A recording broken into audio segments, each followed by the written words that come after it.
హల్లెలూయా హల్లెలూయా అందరికీ నా హృదయపూర్వకమైన వందనాలు. యూట్యూబ్ ఛానల్ చూస్తున్న సహోదరి సహోదరులారా అందరికీ వందనాలు. మరొకసారి వాక్యం చెప్పడానికి దేవుడు ఇచ్చిన అవకాశాన్ని బట్టి వందనాలు. యూట్యూబ్ ఛానల్లో చూస్తున్న వారందరూ కూడా షేర్ చేయండి, కామెంట్స్ పెట్టండి, సబ్స్క్రైబ్ చేయండి.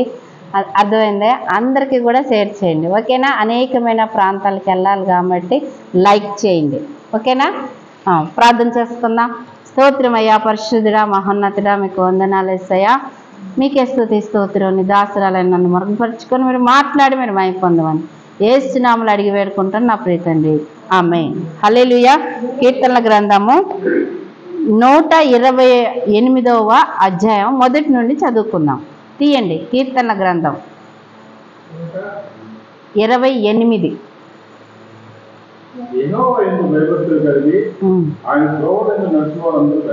చాలు. హల్లెలూయా.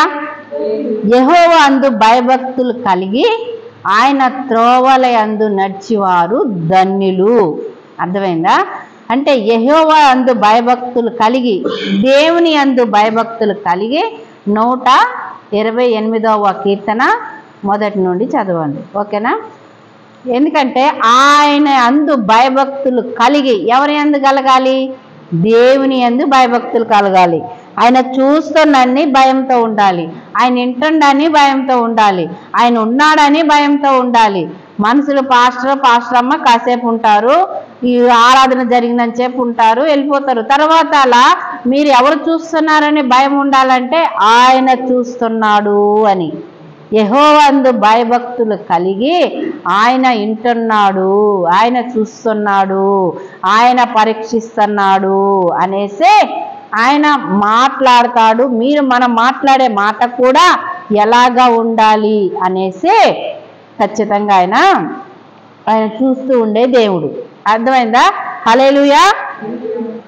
మళ్ళీ అలాగే మనం చూసుకుందాం. సామెతల గ్రంథము 3వ అధ్యాయము మొదటి నుంచి మనం చదువుకుందాం.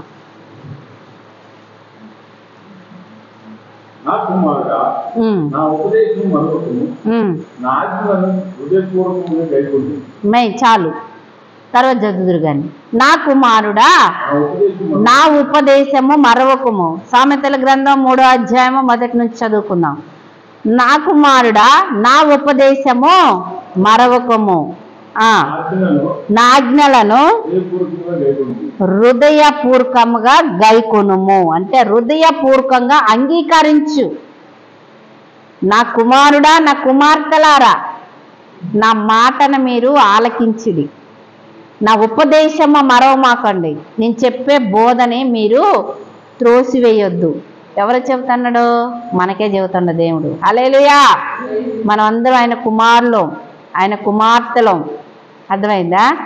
దేవునికి మనము కుమార్తెలము, ఆయన కుమారులము. ఆయన ఏమంటున్నానంటే, నా కుమారుడా నా ఉపదేశము మరవద్దు, నా ఆజ్ఞలను హృదయపూర్వకంగా గైకొనుడి.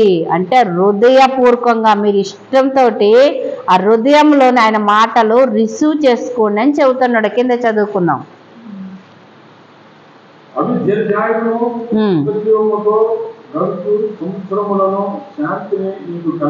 చాలు. అయితే ఏమంటుండో చూసావా?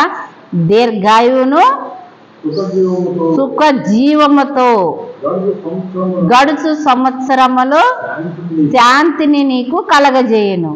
అంటే చూసావా, అవి ఎలాగుంటాయనంటే దీర్ఘాయువు ఇస్తాయంట. ఎవరు మాటింటే దీర్ఘాయు ఇటువైంది పాస్టర్ అమ్మ, ఇప్పుడు ఏమవుతుందో తెలియట్లేదు, టయాలే తెలియట్లేదు, రోజులే తెలియట్లే, పిల్లోళ్ళు లేడు పెద్దోళ్ళు లేడు పోతున్నారంటే దేవుడు మాట ఏడంటున్నారు?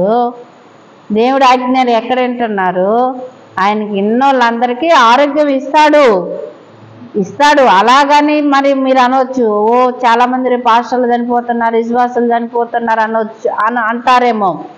వాళ్ళకి దేవుడు ఇచ్చిన కృపను బట్టి, దేవుడు ఇచ్చిన ఆజ్ఞలను గైకొని, వారికి దేవుడు ఎంత టైం పెట్టిండో అంత టైం మట్టికి దేవుడు ఇచ్చిన మాట ప్రకారంగా వాళ్ళు చేసి ఉన్నారు. అర్థమైందా? కానీ మనందరికీ కూడా ఏం చెబుతున్నాడు? మాటలు ఇనుడి అంటున్నాడు. మాట ఇనుడి. మాట వినాలంటే ఎట్లా వినాలి? ఎవరన్నా చెబితే ఎట్లనాలి? ఇక్కడ నిలబడి సేవకుడు కానీ సేవకురాలు కానీ బోధిస్తూ ఉన్నప్పుడు ఆ మాటని దేవుడు నాతో మాట్లాడుతుండని దాన్ని మీరు హృదయపూర్వకంగా హృదయం అనే పలక మీద దాన్ని మీరు రాసుకొని వినాలి. ఆ పాస్టమ్మేగా మాట్లాడేది దేవుడు కాదుగా అనుకున్నావనుకో, నువ్వు ఇక ఉట్టిదే. అర్థమవుతుందా? పాస్టర్ గారేగా చెప్పేది, దేవుడు కాదుగా అనుకున్నావనుకో, ఉట్టిదే. అర్థమైందా? ఎందుకనంటే మేము మనుషులమే, మేమేమి ఇది కాదు. కానీ ఆయన మమ్మల్ని ఏర్పాటు చేసుకొని ఉన్నాడు. ప్రత్యేకంగా ఒక పాత్రగా నిలబెట్టుకొని ఉన్నప్పుడు ఆయన మాటలు చెప్పినప్పుడు వినాలి. అర్థమైందా? ఆ మాట హృదయం అనే పలక మీద రాసుకోవాలి. పాస్టర్కి ఏం పని లేదు అన్నారా, అది నెక్స్ట్ దేవుడు రాసుకుంటాడు. అక్కడ ఒక ఆడ బుక్ ఉంటుంది, ఇట్లా మంచిగా జీవగ్రంథం బుక్ అని ఉంటుంది. ఆయన రాసుకుంటాడు. ఎవరు మంచి మాటలు మాట్లాడతారో ఆ మాటలన్నీ రాసే బుక్ ఒకటి ఉంటుంది, పరిశుద్ధంగా ఉండే బుక్ ఒకటి ఉంటుంది. ఇక్కడ 2 బుక్కులు ఉన్నాయి. యేసన్న గారిది అర్థమైందే, కొత్త నిబంధన బుక్ ఉంది, యేసన్న గారి బుక్, పాటల బుక్ కూడా ఉన్నది. అక్కడ కూడా అంతే ఉంటాయి. పరిశుద్ధమైన గ్రంథం ఉంటుంది. మాటలు ఎవరు ఏం మాట్లాడుతున్నారు రాసుకునే బుక్ ఉంటుంది. ఎవరు మంచిగా చేసే ఎలాగున్నారు ఎలా ప్రవర్తన బట్టి రాసే బుక్ ఉంటుంది.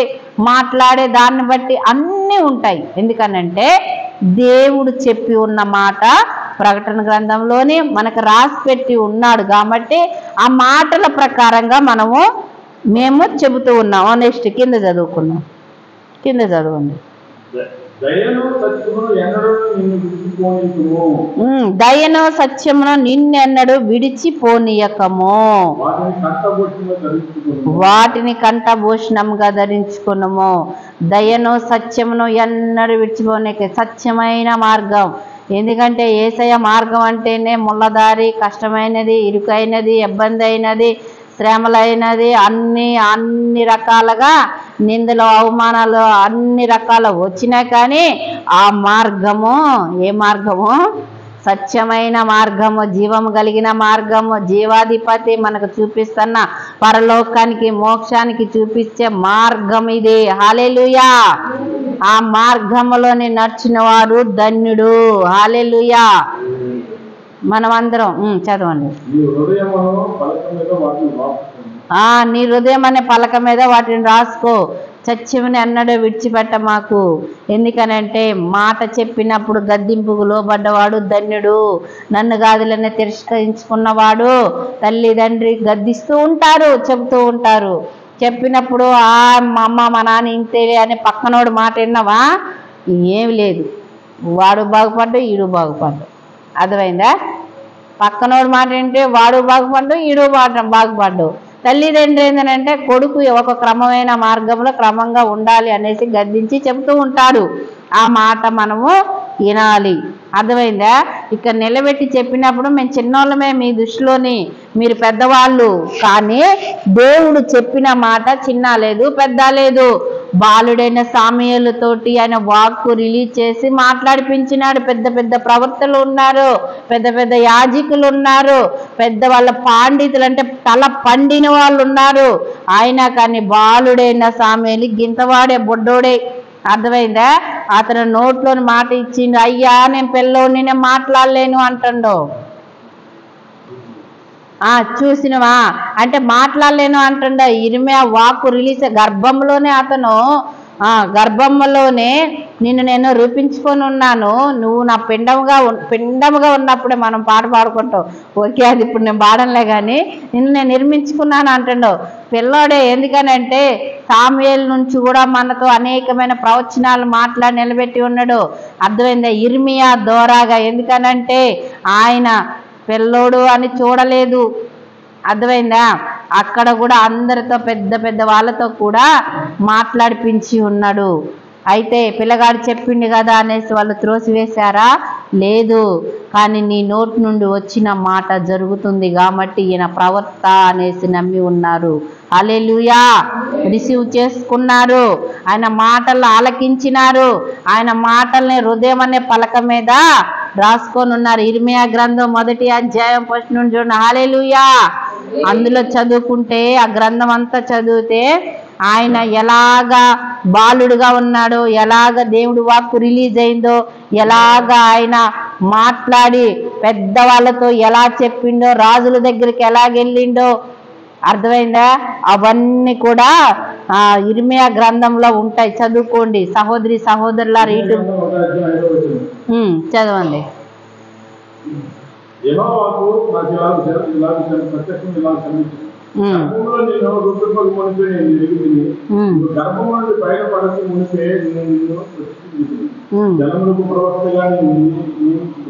అయ్యా అయ్యో ప్రభువు యెహోవా నేను బాలుడిని మాట్లాడటం నాకు శిక్షాలని నేను అనగా యెహోవా నాకు ఇలా జరుగుతుంది.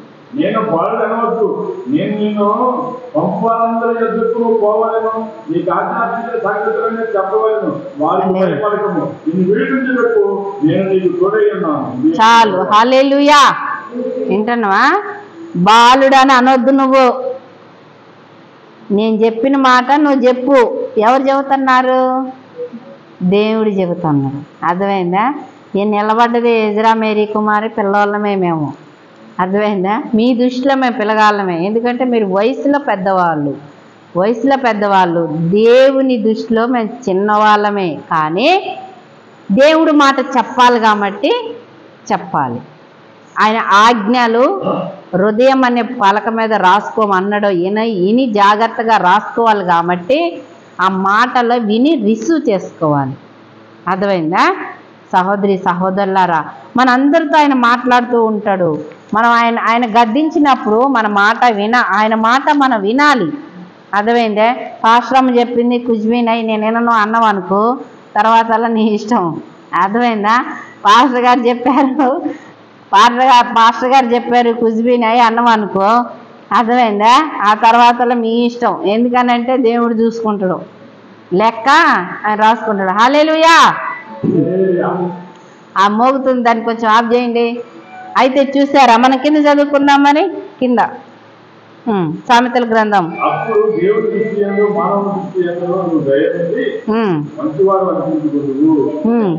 దేవుని దృష్టి అందును మనుషుల దృష్టి అందును దయ నొంది మంచివాడు అనిపించుకుంటూ అంట. అర్థమైందా? కావ్య మంచి బైబిల్ చదువు, 3వ అధ్యాయం సామెతల గ్రంథం. అర్థమైందా? దేవుని దృష్టి అందును మనుషుల దృష్టి అందును మంచివాడు అనిపించుకుంటూ అంట. అర్థమైందా? ఎట్లా మంచివాడు అనిపించుకోవాలి మీకు అర్థమవుతుందా? వినాలి. ఇటు దేవుని దృష్టి అందును మనుషుల దృష్టి అందును మంచివాళ్ళు అనిపించుకోవాలని అంటే మన ప్రవర్తన ఎక్కడికి వెళ్ళినా కానీ యథార్థంగా ఉండాలి. అర్థమైందా? వాళ్ళ అయ్యి చెప్పి నేను జడగొట్టాలని చూస్తారు, కానీ చెడిపోకుమి సుమి చెడగొట్టకమి సుమి. అర్థమైందా? నువ్వు చెడగొట్టకు, నువ్వు చెడిపోకు, కానీ జాగ్రత్తగా మన ప్రవర్తన దేవుని దృష్టి యందు మనుషుల దృష్టి యందు యథార్థంగా ఉండాలంట. దావీదు నా హృదయానుసారుడని ఉటికే అన్నడా? ఊరికినే అన్నడా? అనలేదు. నా ఇల్లంతట్లో నమ్మకమైన వాడు ఎవరు? ఇల్లంతట్లో నమ్మకమైన వాడు మోసే.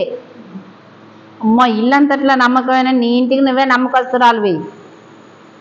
ఇల్లంతట్లో నమ్మకమైన వాడు మోసే అని ఎవరిచ్చారు? దేవుడు మాట ఇచ్చాడు, దేవుడు వాక్ ఇచ్చాడు. ఆయన అంత నమ్మకంగా మనందరికీ రూఢిగా చెప్పి ఉన్నాడు. మరి మనమందరం ఎలా ఉండాలి? సహోదరి సహోదరులారా, ఏముందిలే ఏడిని బయటికి పోయి మందిరం బయటికి పోయి విడిచిపెట్టేద్దామా అందామా? మర్చిపోదామా? లేని నిద్రపోతారా? చెప్పండి, నిద్రపోతారా? వింటారా?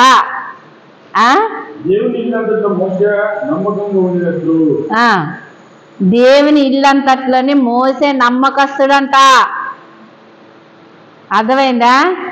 నీ ఇంట్లో నువ్వు నమ్మకంగా ఉంటావు, మందిరంలో నమ్మకంగా ఉండొద్దా మరి? దేవుని సన్నిధిలో నమ్మకంగా ఉండొద్దా మరి? ఆయన పరిచర్యలో నమ్మకంగా ఉండొద్దా మరి? ఆయన మాటల్లో నమ్మకంగా ఉండొద్దా మరి? ఆయన మాటలు వినొద్దా మరి? చెప్పండి, వినాలి కదా. మరి మోసేకి అంత దేవుడు మంచి సర్టిఫికెట్ ఇచ్చిండు, అర్థమైందా? మరి మనం కూడా అలాగ ఉండాలిగా. మన పితరుడు అలాగ మంచి పేరు పొందిన వ్యక్తి, అర్థమైందా? ఇజ్రాయేలు అబ్రహాము ఇజ్రాయేలు సంతానం నుండి వచ్చిన ఆ మోసే, ఆ కాలం నుండి వచ్చిన మన పితరుడు, ఆయన అంత పేరు పొంది ఉన్నాడు. మరి మనకి దేవుడు మాట సెలవిస్తూ ఉన్నాడు, మనం కూడా అలా నిలబడాలి, అలా ఖచ్చితంగా నిలబడాలి.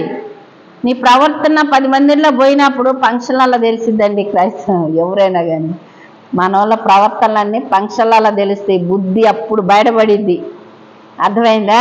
అప్పుడు బుద్ధి బయటపడింది, అసలైన ప్రవర్తన ఏంటన్నది అప్పుడు చక్కగా బయటపడింది. దేవుడు ఏమంటుండో తెలుసా? మనుషుల దృష్టి అందును దేవుని దృష్టి అందును నువ్వు దయనుంది మంచివాడు అనిపించుకోవాలంట, అర్థమైందా? హల్లెలూయా. మంచివాడు అని అనిపించుకుందు. నీ సోబుద్ధిని ఆధారం చేసుకోకు, నీ సొంత ఆలోచనతోటి ఏం కాదులే పాస్టర్ గారు చూస్తుందా, పాస్టర్ అమ్మ చూస్తుంది, మేమెవరో చూడట్లేదు, హైకమాండ్ చూస్తాడు. హల్లెలూయా. ఎవరు చూస్తున్నారు? హైకమాండ్ చూస్తున్నాడు. ఆయన చూస్తున్నవాడు, వింటున్నవాడు, పరీక్షిస్తున్నవాడు, వాసన చూస్తున్నవాడు, నువ్వు ఎటు వెళ్ళినా నీ అడుగుజాడలో వెనకాల వచ్చేవాడు, నీ వెనక ఉండేవాడు, నీ ముందుండేవాడు, నువ్వేం చేస్తున్నావు అని పరీక్షించేవాడు, నీకు కనపడడు, ఆడే ఉంటాడు. ఆయన చూస్తూనే ఉంటాడు. నేనేం చూడను, మేమేం చూడం, పాస్టర్ గారు మేమేం చూస్తాం, మేమేం చూడం, కానీ అసలు చూసేవాడు ఆయన. హల్లెలూయా. ఆయన చూసే అన్నీ కూడా తెలియపరుస్తాడు. ఎవరికి చెబుతాడు?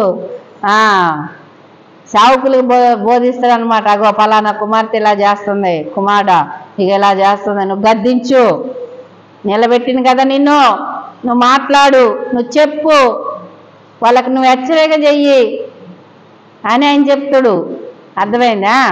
మోసే ఇజ్రాయేల్ ప్రజలు అట్లా అన్నప్పుడు ఏందో తెలుసా? ఆయన మొరపెట్టి ఉన్నాడు, అర్థమైందా? మళ్ళీ దేవుడు ఏమంటాడో తెలుసా? నా వల్ల కావట్లేదు, ఈ ప్రజలను నేను హతం చేసేస్తాను అంటాడు. ఎవరో? దేవుడే అంటాడు. వాళ్ళు పెట్టే బాధలు అన్నీ కూడా వాళ్ళు చేసే ప్రవర్తన, వాళ్ళ ఆలోచన, సోబుద్ధిని ఆధారం చేసుకొని, సొంత నిర్ణయం ఆధారం చేసుకొని వాళ్ళు ఏదో బాగా దేవుని శోధించి ఉన్నప్పుడు వీళ్ళందరిని హతం చేద్దామని చూస్తాడు. యేసయ్య ఏమంటాడో తెలుసా? అదే మోసే అక్కడ వాళ్ళను యాజకుడు ఏమంటాడో తెలుసా? మోసే ఏమంటాడో తెలుసా? అయ్యా ప్లీజ్ అయ్యా ఒకసారి కనికరించయ్యా, వీళ్ళ నా నుండి ఇక్కడికి ఇప్పించి తీసుకొచ్చిన బానిసత్వం నుంచి వీళ్ళ కొంచెం అయ్యా కాపాడు, నా మాట ప్రకారంగా కొద్దిగా ఏం చేయి మాకు నాయనా అని దేవుడితో మాట్లాడి ఆఫ్ చేస్తూ ఉంటాడు, అర్థమైందా? ఆ మాట ఎవరు చెబుతాడు? అర్థమైందా? పాస్టర్ గారికి చెప్తాడు. అది చేసే ప్రవర్తన ఎవరితో చెబుతున్నాడో యేసయ్య మీకు చెప్పాలి. నిద్రపోతున్నారా? హల్లెలూయా. వింటున్నారా? లేదంటే వ్యర్థం చేసుకుంటున్నారా? నా మాటలు నిజంగా మీకు అర్థమవుతున్నాయా, వ్యర్థమవుతున్నాయా? అర్థమవుతున్నాయా, వ్యర్థమవుతుందా? నేనే మొత్తుకుని నా నోరు పోతుందా, లేకుంటే మీరు నిజంగా చెవులతో విని అర్థం చేసుకుంటారా, వ్యర్థం చేసుకుంటున్నారా? అర్థం చేసుకుంటున్నారా? మరి అదే నాకేం అర్థం కావట్లే, అందుకోసమే అంటున్నా నేను. వ్యర్థమైతే కావట్లేదు కదా. ఆ రోజు దేవుడు మోసే చెబుతూ ఉన్నాడు, అర్థమైందా? మాట్లాడుతూ ఉన్నాడు. మోసే దేవుడికి చెబుతున్నాడు, వాళ్ళు చేసేది ఈయనకి చెబుతున్నాడు, ఈయనేం చేస్తున్నా వీళ్ళు చేసేది యేసయ్యకి చెబుతున్నాడు. సంభాషణ చూసావా? అర్థమైందా మీకు? బంధం చూసావా? అర్థమైందా మీకు? దేవునికి మానవుడికి ఉన్న ఒప్పందన బంధము. మాట మీద భూమిని సృష్టించినాడు, మాట మీదనే మనల్ని కాపాడుతూ ఉన్నాడు. హల్లెలూయా. ఆయన వాక్కు రిలీజ్ అయినప్పుడు మనం దాన్ని క్యాచ్ చేసుకోవాలి. బాల్ ఇసిరైతే పిల్లోడు కనుక పోయి దాన్ని ఎలా పట్టుకొని క్యాచ్ పట్టుకుంటాడు, క్యాచ్ అంటాడు, అవుట్ అంటారు, అర్థమైందా? అట్లనే మనం మాటని రిసీవ్ చేసుకోవాలి. రిసీవ్ చేసుకున్నప్పుడు మన హృదయం అనే పలక మీద దాన్ని రాసి పెట్టుకోవాలి. వ్యర్థం చేసుకోవద్దు, ఇటుని ఇటు వదిలిపెట్టద్దు, ఇని రిసీవ్ చేసుకోవాలి. అప్పుడు మన ఎముకలకి ఆరోగ్యం. సోబుద్ధిని ఆధారం చేసుకోవద్దు సుమే. సొంత నిర్ణయంలో ఆధారం చేసుకోవద్దు. నీకు వచ్చిన బుద్ధి, నీకు వచ్చిన ఆలోచన ప్రకారంగా నువ్వు నడవద్దు. ఒక క్రమం ఉన్నది, ఒక పద్ధతి ఉన్నది, ఒక క్రమశిక్షణ ఉన్నది, నడిచే మార్గం ఉన్నది.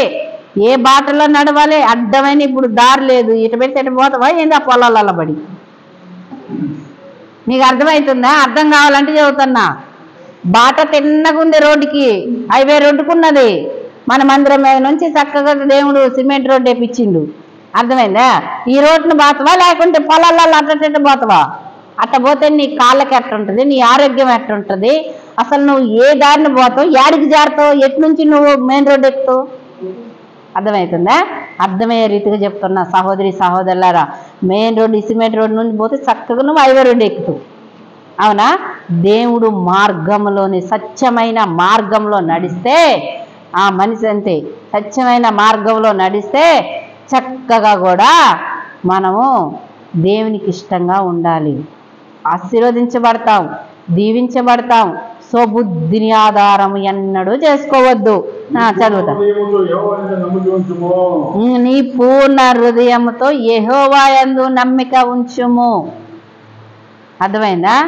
చదువులో కానీ దేంట్లో కానీ ఫ్రెండ్స్ ఉన్నా, ఎంతమంది ఉన్నా, ఏ ఊరున్నా, ఎక్కడున్నా, యాడ చదివినా, ఏ ప్రాంతాల్లో ఉన్నా కానీ మనుషుల దృష్టి అందును దేవుని దృష్టి అందును గొప్పవాళ్ళు అని అనిపించుకోవాలంట.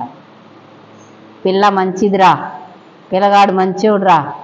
ఆ పిల్ల ఎవరి జోలి పట్టించుకోదు, ఈ పిల్లగాడు ఎవరిని పట్టించుకోడు. వాళ్ళ పని ఏందో చేసుకుంటారు. మంచి పేరు. అర్థమైందా? మంచి పేరు. ఖ్యాతినిచ్చినావు, ఘనతనిచ్చినావు, నాకు మంచి పేరునిచ్చినావు. అర్థమైందా? ఖ్యాతినిచ్చాడు, మంచి పేరునిచ్చినాడు దేవుడు. అర్థమైందా? నేను ఏడ్చిన చోటనే మనసారా నవ్వటానికి కృపనిచ్చినాడు. హల్లెలూయా! అది దేవుని కృప. ఎక్కడున్నా, ఏ ప్రాంతాల్లో ఉన్నా, ఏ ఊర్లో ఉన్నా, ఏ కాలేజీలో ఉన్నా, ఎక్కడున్నా కానీ ఇది మాత్రం మర్చిపోవద్దు. అర్థమైందా? వేసిన విత్తనం బీజం అనేది మర్చిపోవద్దు. అర్థమైందా?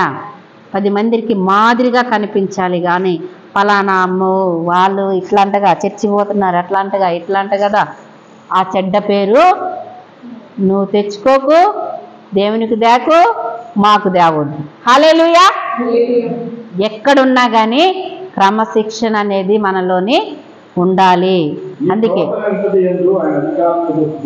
నీ ప్రవర్తన అంతటి యందు ఆయన అధికారానికి ఒప్పుకో. హల్లెలూయా! ప్రవర్తన అంతా కూడా అంటే మన ఆలోచన అంతా కూడా, ప్రవర్తన అంతా కూడా, నడిచే ప్రవర్తన. మన ఆలోచనలు తిక్కగా పోతుంటాయి, నూడిల్స్ మైండ్ లాగా. అర్థమైందా?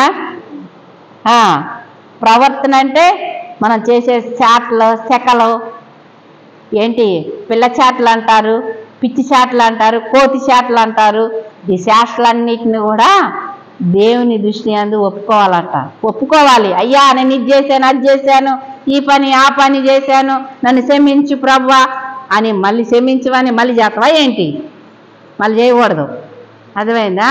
చెయ్యాలని ఆలోచన వస్తున్నప్పుడు అయ్యా నా సోబుద్ధిని నేను ఆధారం చేసుకోను, నీ సోబుద్ధి నాకు కావాలి, నాకు నీ జ్ఞానం కావాలి. అర్థమైందే? నాకు నీ జ్ఞానం కావాలని అంటది. మనం చూసుకుందాము సామెతల గ్రంథం 2వ అధ్యాయము. మనం కింద 4వ వచనం నుండి ఒకసారి చూసుకుందాం, 3వ వచనం చూసుకుందాం. చదవండి.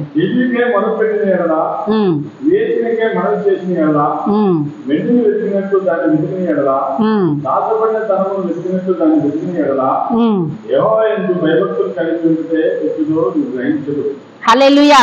అర్థమైందా?